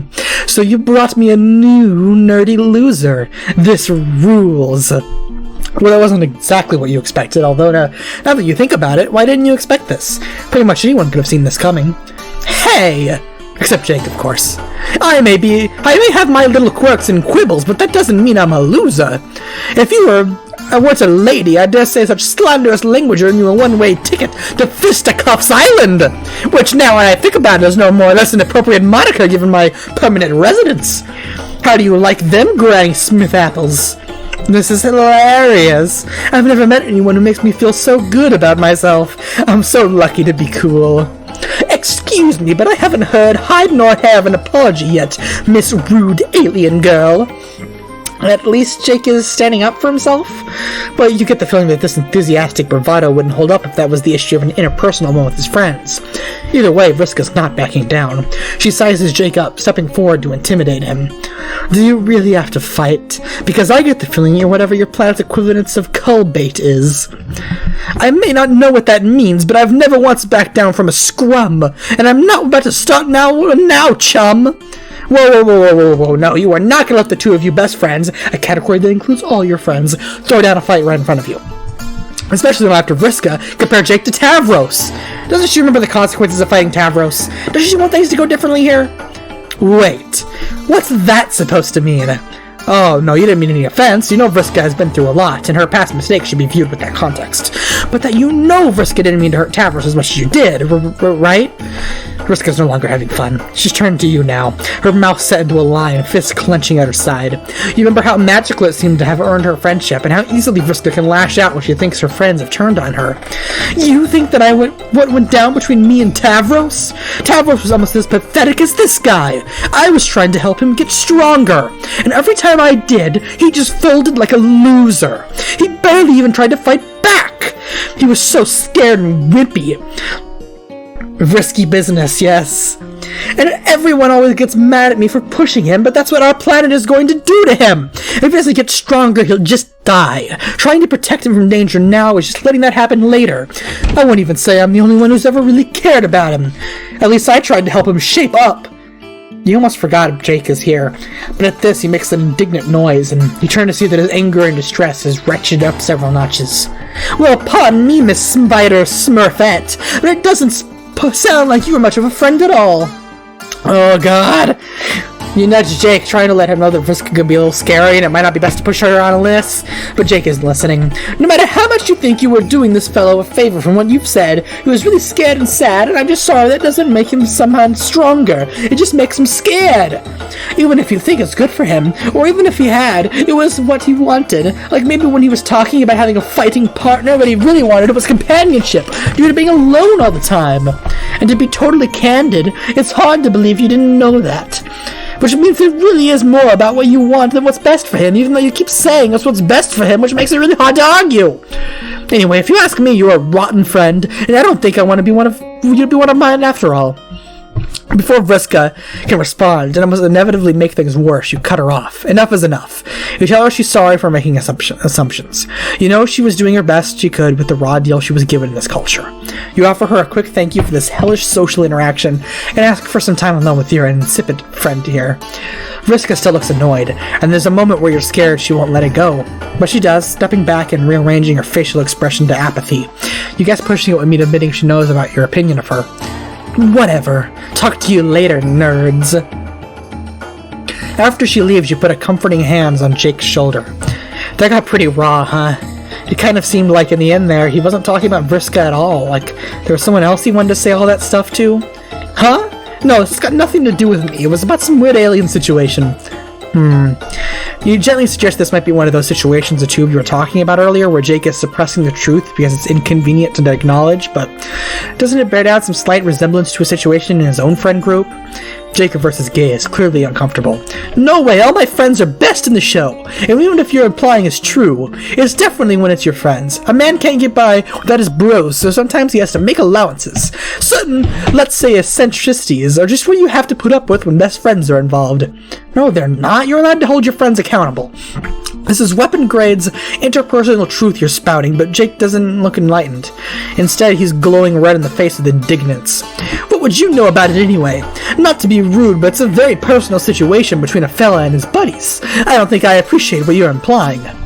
You don't want to get flustered, but Jake did ask for your help. The two of you came here because you're going to face up on the hard truths about Jake's life.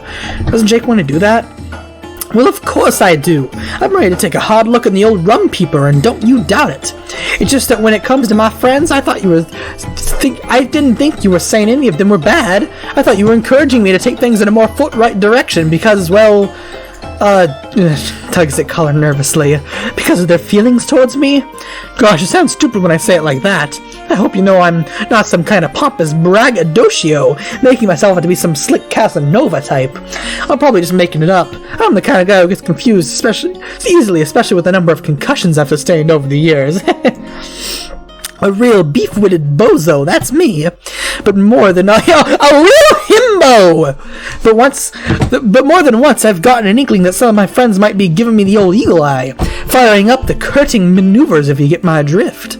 So when you said things weren't right between me and my friends, that's sort of where I thought the personal change train was heading.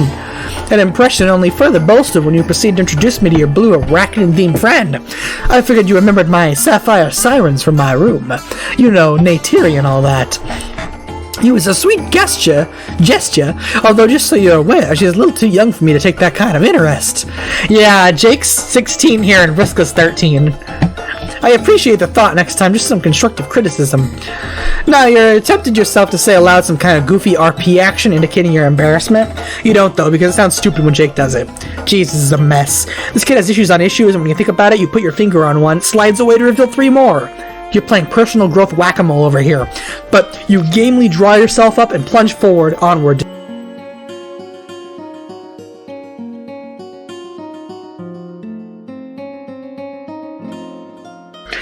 Oh, I was muted. Okay, you tell Jake. So if that's what you thought you were going to talk about, let's talk about it. How does it make him feel, thinking his friends are all attracted to him? What does he plan to do about it? Oh, you know, I think all that malarkey. You think about the McClanky. You wonder if you should eat it raw. You wonder how it would be if you ate it cooked. Get the gherkin. I figure I'll wait until someone brings it up and then just go with what they think we should do. Really, that's his strategy. It seems remarkably lackadaisical, and it gives you a sinking feeling about you and about what's in store for future Jake. Does he actually return any of those feelings? Sure I do. My friends are cat's pajamas. I don't mind saying I really love them. Right, of course, but is there any one of them he feels differently about? What would he say if, for example, Jane asked him out? I'd say yes, of course. How could I say no to a top Sheba like Janie? She's smart as a whip with a mug to match. All right, and what about Roxy? A fellow would have to be daft as a doorknob to turn down Roxy. She's a genius tech hacker spy like in all my favorite movies. And Strider? Are you kidding? Strider's my best bro in the world and a mighty strapping jet if you were getting into it. I can't think of any reason to say no to a proposition like that from my best bud. The way Jake conceives of things is just far enough off from your own viewpoint. Just fuck them all, yeah. The Alpha Kid polyamory is still the best ship. You can't help feeling that you're passing by each other without really connecting. For example, he doesn't have to be of a reason to say no to a friend asking him out. It comes down to his feelings. Does he really have strong feelings for any of these people? Like, stronger feelings than he has for Neytiri? Whoa, hey now, that's not really fair. Neytiri is the perfect woman. No, you insist, it is fair. If someone has feelings for him, he should not be with them unless he has a stronger feeling for that real flesh and blood person than he does for a poster of Neytiri. It's important. Well, if you put it that way, I don't know if I've ever had feelings like that. I don't know if I'm ever capable of those kinds of feelings. If that's the case, then he needs to be prepared to tell his friends that. It's not like he has to have conversations now, but someday the feelings his friends need to be addressed, and he needs to be ready to turn them down. He needs to make those decisions. He can't just wait for things to resolve on their own and deal with the consequences later. Huh? Wow. He doesn't sound nearly as excited about personal growth as he did before. He just sounds dejected. I must say, you've given me a lot to think about. That's a good thing, you remind him. He's learning important things. Well, sorry, but a lot of people tell me it's important for me to learn various things. As for sure, someone knows they're right. I've never assumed the image of a chap who knows everything. But you've also been telling me I can't stand up for myself sometimes. Make my own decisions. I can stand up for myself sometimes. Make my own decisions about what's right instead of letting other people tell me how to live. And I just don't think I can agree with you on this. He sneaks a guilty look at you from under his sad, bowed head. What I mean is, I like making my pals happy. Even if I'm not always sure about it, if I want the things I want, but I can't imagine the consequences would really be that bad. I think that in matters of the heart, I'm just fine going with the flow. No offense, but the way you're advocating I go about it seems hard and sad. I don't want to hurt people. I really think it's best if I just sit back and see how things work out. And if someone asks me to do something, I might as well try it. That's just the kind of adventure boy I am. You want to respect Jake's choices, but you can't help the exasperation rising up in you.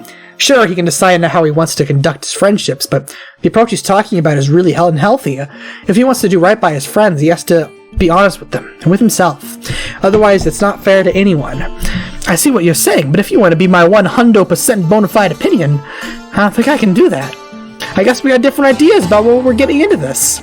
He can do it, though. All he has to do is try. Jake is shaking his head. I'm sorry, I know you were really trying to help. I'm just sure you're an excellent compadre, just like Spider-Girl said, but this isn't working for me. Maybe you should take me home now? I can figure out some way to deal with the robot.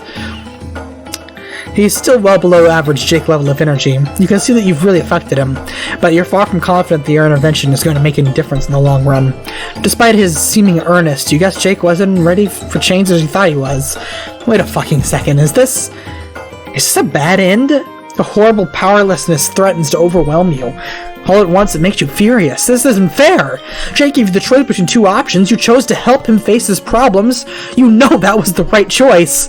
You didn't do anything wrong. You were kind and patient. You talked to him sincerely and pushed him in the right direction. You deserve a good end. You deserve to save him. But you can tell Jake is emotionally closing up. You're willing to bet the conversation the two of you had just was among the most candid of his life, and he isn't ready for another. You want so badly to help him. You know exactly the changes he needs to make, but you can't make those changes for him. He needs to do it himself. And he's just not ready. Maybe he'll never be. You hate this. You hate Jake and you hate yourself. Making people's lives better is the one thing that's given your piecemeal existence of any meaning, and he's taking this away from you. His stupid inability to face his issues is ruining your life. You linger as long as you can, but eventually you have to do it. You gotta take the L. Take the L. Bad end, you guess? Wow. Alright, one more ending. This stream has been a mouthful. What a dumb boy. He's a full himbo. We don't challenge the robot, and we don't help Jake. The theme of this volume is that you don't have to take everything upon yourself to fix other people. You're about to say yes. Every part of you is straining to say yes and fulfill your life's purpose. Your real life's purpose. Not like before when you were being mind-controlled to pursue friendship on whatever shallow or unsatisfying level is possible. This desire to help, to make your mark in whatever small positive way you can wrinkle, is something you figured out for yourself. It matters. But when you're about to open your mouth, you stall. A deep existential hopelessness washes over you. The kind that you thought you were past by now. You know what? Fuck it. Yes, you care, but honestly, you're exhausted. It's so much work coaxing teams through personal revelations with no personal reward and the temporary abatement of your deep soul level feeling of narrative irrelevance. You need a break. Why not give yourself a freebie? You tell Jake you don't think he needs your help. It's enough for right now that he's realized there's a problem. No need to swallow all your personal growth pills at once. Jake looks objectively relieved. If I can shoot straight from the hip, that's exactly what I was hoping you'd say. I think I've done enough today, too. Well, this has been a great talk. I feel like we're all really firing all cylinders friendship-wise. If you were a past version of yourself, that would make you really happy. Instead, a sick feeling of guilt is poisoning your guts. You were about to touch on something real there, and you know it was wrong to pull back from it. You're not doing Jake any favors. Still, you give him a weak smile and offer him the best friend-making tool you know. Are there any faraway friends he's interested in connecting with? Boy, howdy, what a proposition. Why, I feel like one of those movie characters who's offered near unlimited powers out of nowhere, like Bruce Almighty, ready to lasso the moon and damn the consequences on those pesky tides. There is someone I've been hankering to meet with, a little tete-on-tete. Remember when I goggled you with the tale of my grandma? Oof. You're not sure you're going to be able to reunite this kid with his dead grandma. That seems like one of those things you won't be allowed to do despite the supposed limitlessness of your powers. You'd probably be blocked by that weird force, the one that seems to have a power that supersedes zapping anywhere in space, time, or dimension. You don't like to think about that force too hard. No, my stalwart chum. I've been corresponding with an epistolary fashion with a perversion of my grandma when she was a young girl. My pen pal buddy Jade. I understand if it's asking too much, but I'd love to meet her. She'd always said we'd meet someday in some roundabout confusing who-what's-it-says-it fashion, and I was pleased as a passel of possums to hear it. But recently she stopped replying, right in the final run-up to the vaulted fish line. I've been all a Twitter with a worrying I don't mind telling you. Do you think we could take a hop and skip and a jump over to her lodgings? What a relief, you actually know Jade. You could take him to Jade right now. Jake smiles a big goofy grin at you. You should feel happy, you tell yourself sternly. This is a good thing to do. He said himself that you're fixing a concern of his. But the yawning malaise inside you only grows. You like to think of yourself as an agent of positive change, but here you are again. Nothing but a glorified interdimensional taxi service. Whatever, who cares? At least he'll be with someone he loves. You grab Jake's hand to take him to his family. You expect the normal non-event of your zappy powers, but instead there's a sick, wrenching feeling, a kind of squeezing like you're not the right shape for whatever you're going. It steals your breath, and then it's gone. Nervously, you open your eyes. We're in Hive Swamp! What the half-heartedly manner? What the fuck? Does this have to do with how your powers are changing? Sure, you were distracted and gloomy when you zap it. You have no idea what just happened. It's a little low res. You're not at Jade's house. Wherever you are, it feels deeply wrong. The wrongness jangles through your bones and teeth like the vibrations of a jackhammer. You're not supposed to be here. You've got to get out of here. You grab Jake with a grimace and zap more carefully. Oh, here we are. Oh, there we go. You breathe a sigh of relief, which is sadly cut short as you turn and see Jade shoving the muzzle of a rifle in your faces again.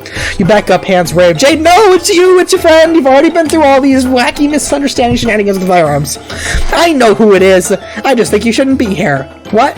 Don't get me wrong, I appreciate everything you've done for me. You have no idea what it meant to meet my friends in person. But the last time you came here, things got dangerous, and I started to wonder if you have any idea what the consequences are of what you're doing. Okay, there's obviously something that needs to get cut off your chest, and you want to hear it. But could she put the gun down? You both know she's actually not going to shoot you. Oh, right. I guess the gun was a little over the top, but you startled me and I got really mad. Ever since you left last time, I've been thinking about what you did with me and Dave. Even though Beck didn't stop you, I don't think you wanted me to be traveling around like that. I know you're a nice person and you don't mean to do anything but I think it's impossible to have powers like yours without being a little corrupted by them. Even when you mess around with our lives, it can really have serious consequences, but you always leave afterward. You don't live out the consequences with us. It was great to meet my friends, but you know what? I would have met them anyway in the game. I can't stop thinking it would have been better for things to play out like they were supposed to. So, I'm sorry I just don't want you interfering in my life anymore. I think it's just for the good of everyone if you leave us alone from now on. It hurts to hear, but how could you argue with that? You tell Jade you don't want anything to do with what makes her uncomfortable. There's just like one little thing that you maybe already did. You gesture to Jake. He's huddled behind you, clearly having second thoughts about this. Maybe it's the gun, but then again, Jake is pretty comfortable around guns. Probably it's just the fear of the mortifying ordeal of being known. Who the fuck are you? You watch as he clears his throat and fidgets, his hands twitching at his sides like he's thinking about hanging onto his own guns for comfort. I'm, your grandson. Jake? That's me! Jade bursts into tears. She flings herself forward and throws her arms around Jake. Oh, I know, I didn't want any interference, but this isn't fair. I can't believe you're here. And they pull apart. Jake's eyes are watery as well. He's taller than Jade, being a few years older, but from the shy way he looks at her, you can tell he still sees her as the authority figure here. You can suddenly see how much Jake must have admired his grandmother. Fine, you're still in a mood, but this is heartwarming as hell. You intentionally tune out the conversation a little, as Jade and Jake gush at each other. It just seems really private. They're family after all. You don't have any place in the conversation, which only adds to your frustrated feeling of being help blocked. It's so great that this is making Jade and Jake so happy, but it really has nothing to do with you at all. I guess I can't really give you the tour since you grew up in the same place as me, but maybe we can take advantage of this opportunity. We both grew up alone, right? Isn't there anything you wanted to do, but you couldn't do with only one person? Oh no, it's incest! Holy hell, Jade! That's a rip snort of an idea! You've got a splendiferous mind up in that noggin of yours. Aw, hee. It's weirding me out how much you sound like my grandpa. It's making me miss him too, but I'm really happy I get to spend time with you. Me too. As for your question, there's one thing that seems to take forefront of the old think tank. You know how it is being a kid alone in your room in a godforsaken island of a bumfuck nowhere. You start to entertain all kinds of fancies. Of course. Well, there's this cosplay I've been trying to make work for years. I'm not very good at my cosplay, and I haven't had anyone to help me bring my vision to life. We're gonna get full Tomb Raider ending? Is that the kind of activity you'd be suited for? Oh my god, I would love that! What's the character?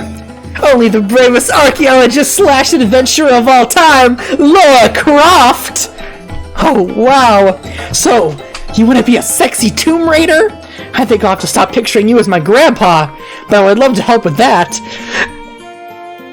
To be frank, Jade, I don't really think of Miss Croft as sexy.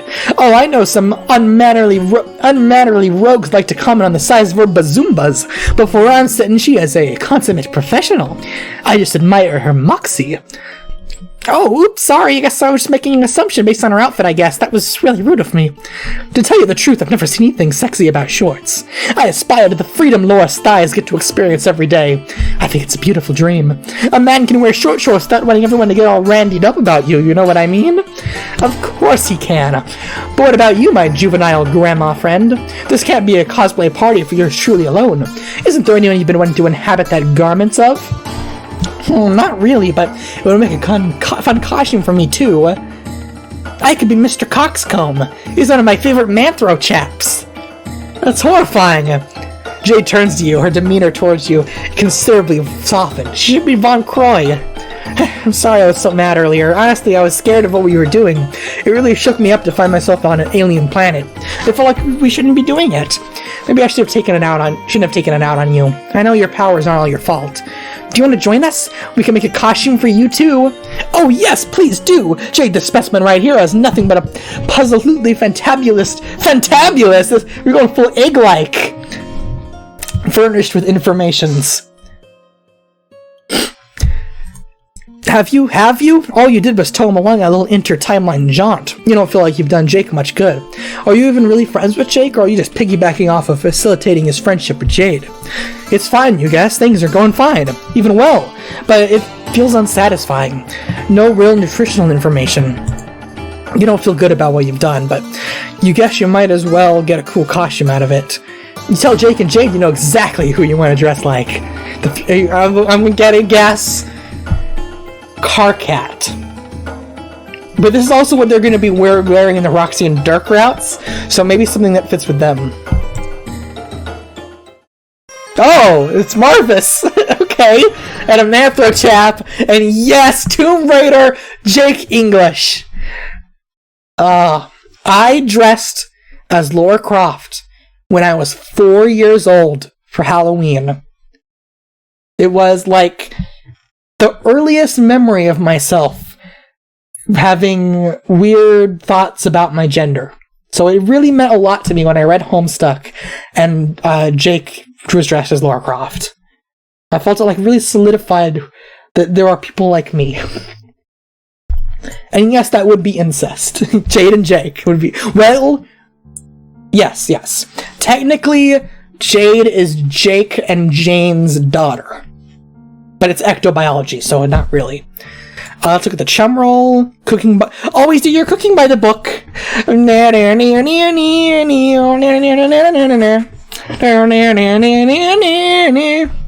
I was so into Jake the first few years of Homestuck. Like, I cosplayed Jake to every con, different outfits. I did Trickster Jake, I did regular Jake, I did Hero Mode Jake with the coat. And that's kind of why I started looking at Dirk in certain ways, and mostly responsible for why I realized I liked men. The more you know. And Jake here, Tally Hoedown, he threw a rad cosplay party. We're taking a look at the credits now. Who can we thank for this one? It was not Aisha. I guessed incorrectly. Aww. Jake was Magdalena Clark, okay. And Jane was Pip. Oh, okay. That makes sense. That works.